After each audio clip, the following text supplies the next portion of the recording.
वाला है, तालियां बजा दो दोस्तों, ऐसा खुशी का मौका बार बार नहीं आने वाला। आज 3 जानेवारी म्हणजे सावित्रीबाई फुले यांचा जन्मदिवस।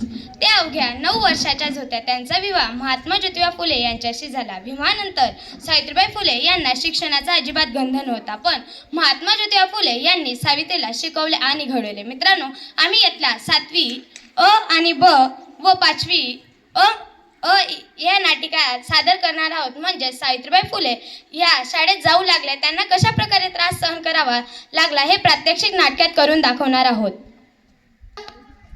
काय?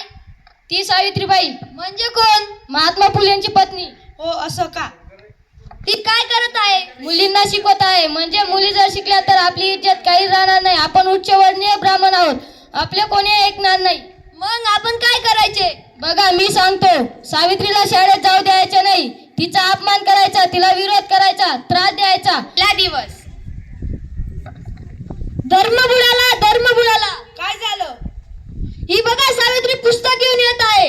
आडवा तिला। थांब, कुठे चालली? मी शाळेत चालली मुलींना शिकवायला। आम्ही नाही जाऊ देणार। तुम्ही पण तुमच्या मुलींना शाळेत पाठवा। नाही, आम्ही नाही जाणार ना।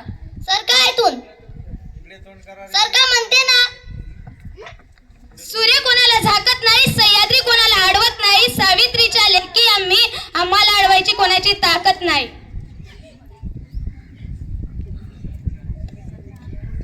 वाटते आपल्या मुली जर तिथे शिकायला झाल्या तर आपल्या मुली पण अशा शहाण्या होऊन जातील। आपण नाही पाठवणार आपल्या मुलींना तिथे शिकायला। बाई, नमस्ते, बसा खाली।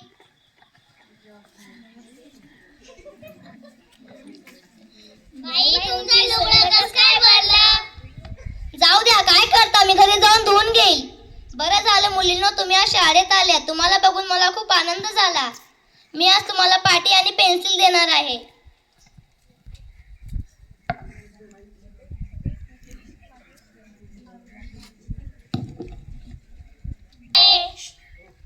ही आहे पाटी। आजपासून आपण शिकवायला सुरुवात करू। आता मी तुम्हाला अ शिकवते।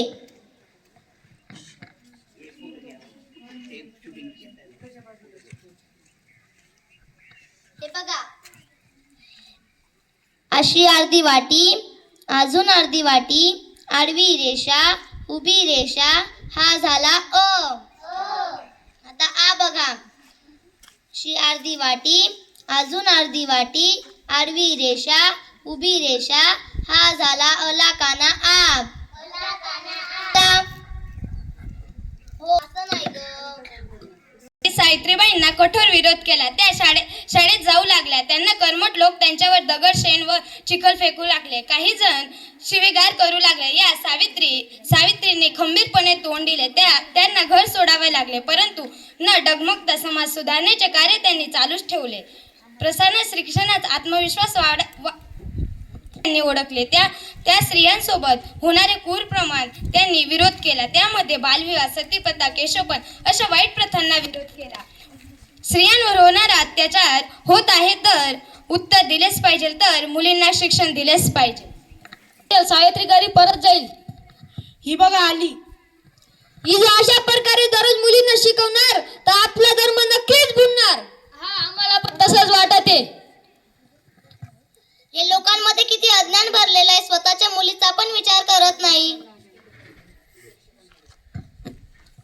झेलूने अंगावरती शेण मातीचे घाण दिले, विद्येचे ज्ञान लेकी करा सज्ञान।